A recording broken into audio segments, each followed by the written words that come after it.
it's AuntDi and welcome.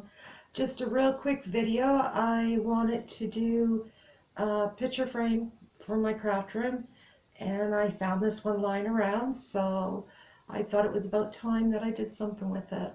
So follow me and see what I create.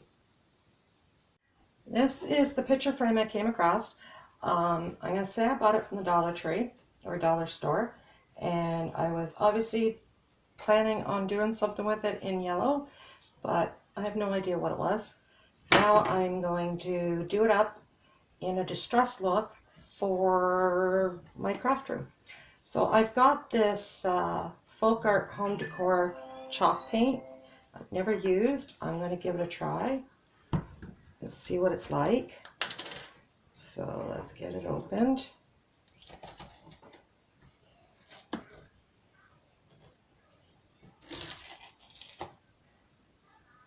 Course. I've got my gloves, so I decided I'm going to actually do this without getting too messed up. But we'll see, because it looks like I'm already going to get pretty messed up. Better put my other glove on too.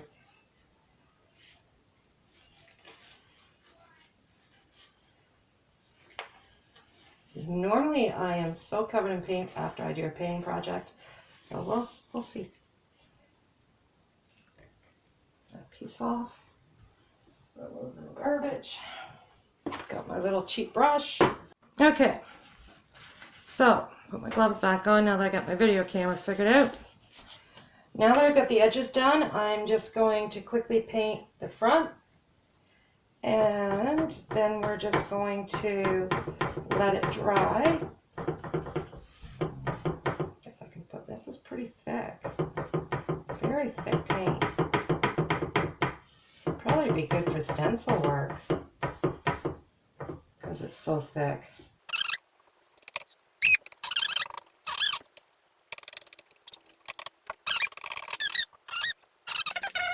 Just going to let it dry and clean our brush up, and once that's done we'll do the next layer. Okay, so now that we've gone, and I went and did another coat on the black because I could still see some yellow. So now that we've done that, we are now going to cover the black in this pink.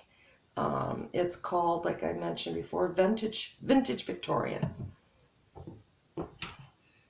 So make sure you get all of it, including the sides. This will probably take a couple of coats because we're going a light color over a dark color.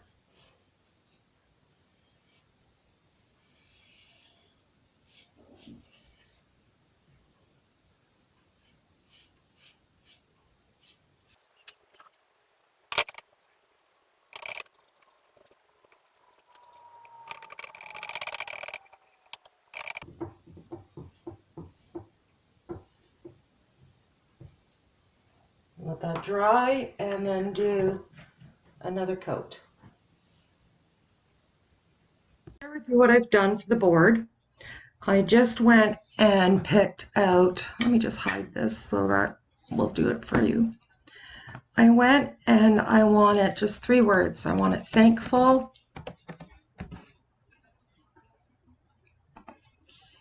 grateful, and I want it blessed. Yeah, I did all of these separately. Even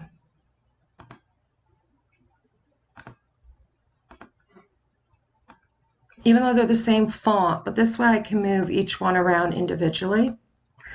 Now, I wanted to move these fonts closer together so that they look more like a fluent writing.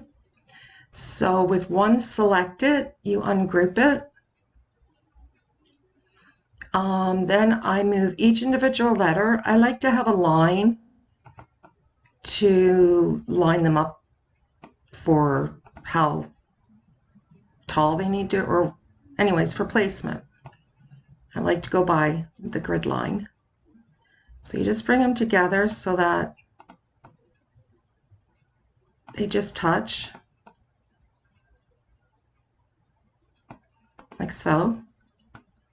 You highlight them. Now, as you can see, I didn't highlight the G because I want that to be a different size than the rest of them.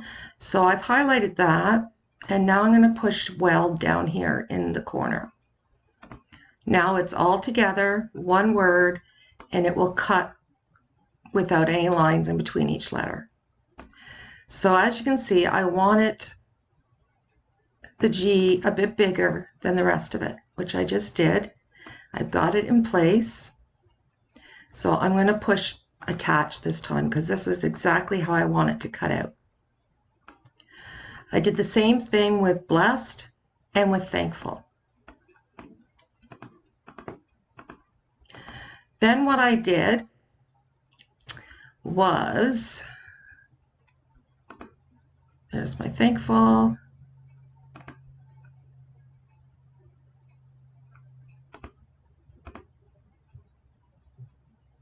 My grateful, and my blessed.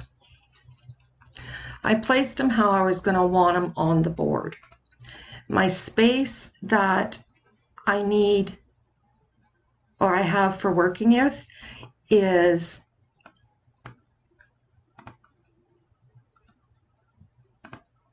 4 wide by 7 inches tall. I measured that out. I took a square here in the shapes, and I just resized it, unlocked it first, and resized it 4 by 7. And then I relocked it. I then placed the words where I was going to want it, and I selected all, and then I pushed attached, because I want it to cut exactly as shown. I don't want the letters all jumbled up everywhere. Now I'm going to go to make it. It's right here on my mat. If I felt like I wanted to move it, I could by just clicking it, but I don't need to move it. This is a way I like to do it when I am painting stencils, because then I have a space after or before or under or above, so that I have room for painting. I'm going to go to continue, select my device,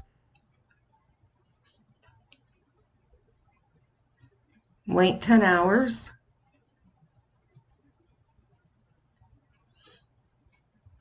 and today I am just using regular old removable vinyl 631. So I'm just going to pick vinyl as my material.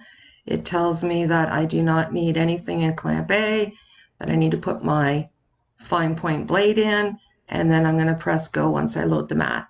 So I'm going to go do this, and once it's all cut out, we will go and paint the board.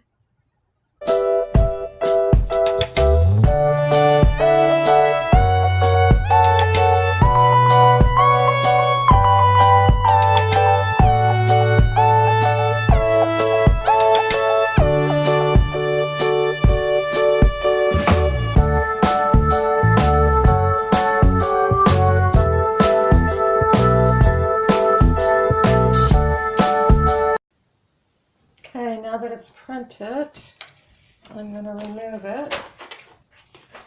Most of my stuff I remove upside down. I remove the mat from the item. Just a little tip. I'm going to put my cover back on, and almost did it backwards. Oh, you grip that. I love them, but I have more problems with this cover than I did with putting the vinyl on. Okay, that's good enough as long as it's covered. And I'm going to get a marker, and I'm going to say this side up, I know what side to put it up on next time I take it off. And now I know when I take it off, if I turn it the wrong way, those letters won't be right. Anyways, so grab my scissors, drop everything out of my container, and cut just outside of what I want.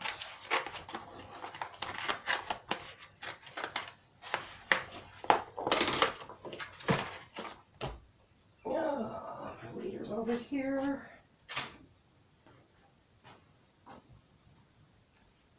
And take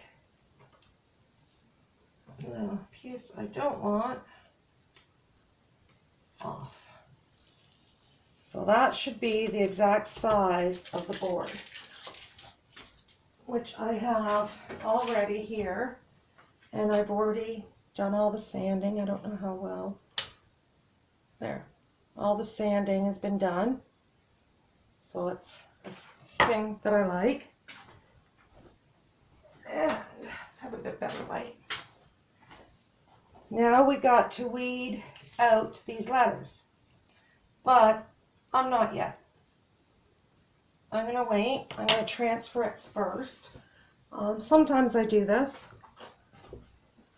I just find it's easier to pick the letters off afterwards than before. So, get my big thing of transfer tape, big old roll. I've had it for a couple of years, worth every penny. Use my link to get it over at Happy Crafters. You won't be unhappy. Okay, so I'm going to line that up. I'm going to trim it because I don't need it to be this big. It might just be more in my way than anything.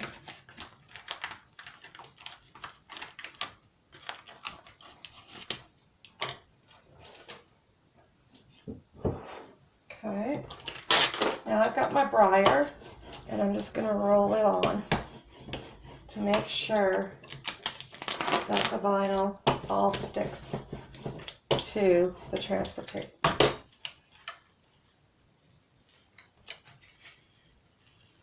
Just like so. Put that right in the garbage since I'm standing right beside it. Bring my picture over, or my picture frame. And let's line it up. Line it right up with one side. Perfect. Briar again and push down to make sure that that's stuck.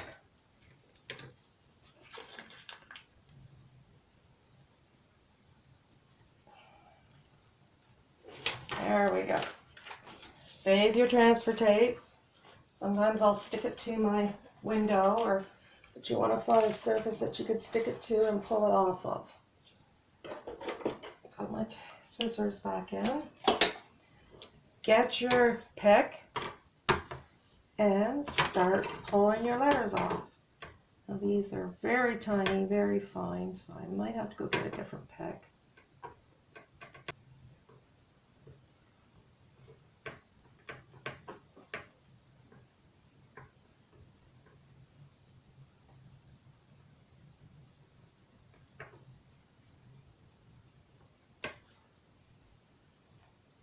This is going to take me a few moments.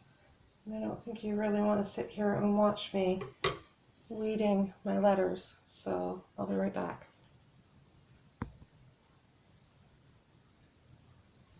Okay, so now I've got that done. That was a little tedious because of how small the font is. Make sure it's down really, really good. It's not even going to hurt to go over it with your roller.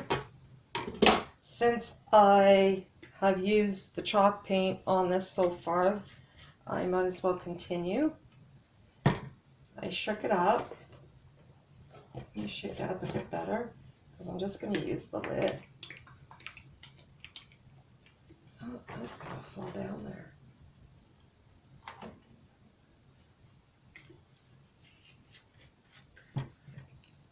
So there's more than enough paint on that lid. I'm still going to need this. I've got a makeup sponge, just the kind you get at the dollar store or wherever. Just lightly dab it into the lid and rub off as much as you can. You want it pretty dry. Okay, see? And now you're just going to pounce or go up and down over your stencil. I'm being extra cautious on this one because of how small the lines are. So you just do that again and again and again until you have it covered to the darkness that you want. It will take a little bit, which is good. The more light layers you do, the better chance you're not going to have any bleeding. I'm not saying it's 100% foolproof. You do get fails. We all do. But this is how I do it. And like I said, majority of the time it works. One of the major tips I can give you, other than making sure you're pretty much dry pouncing, is to make sure that the surface you are putting it on is as smooth can be. If your paint finds the smallest of, I don't know if you want to call them veins or, but the smallest of lines, it's going to want to follow it.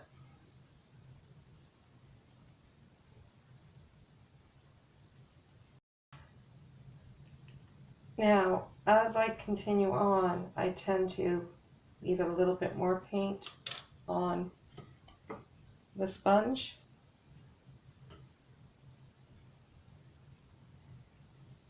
Layer by layer.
I have it all. So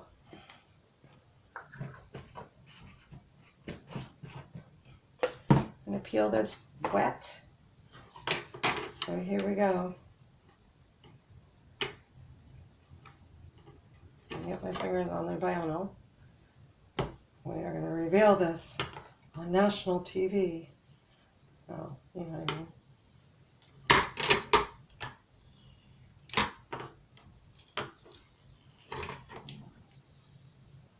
nice and sticky. It's because it's not the 630 one that I thought it was.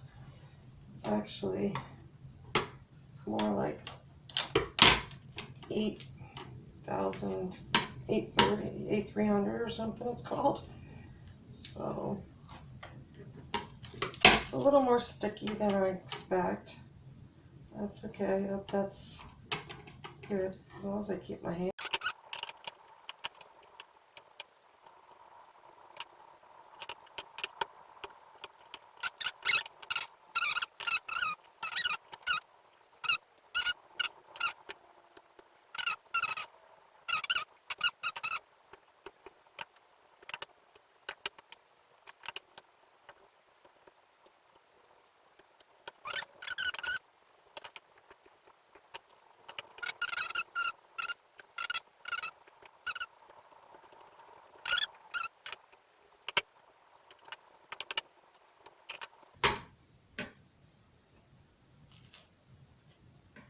So far you can see, without me still having to weed, that there is no bleeding. None. Absolutely amazing. So I'm just going to go weed it, be back. So I now have all those little teeny tiny pieces done. And I'm in love. Absolutely in love. I've got to go now print off the picture I want and add a little bit of decor. But overall, yeah, thumbs up for using chalk paint for painted signs. Definite thumbs up. That is so beautiful. Anyways, guys, happy crafting.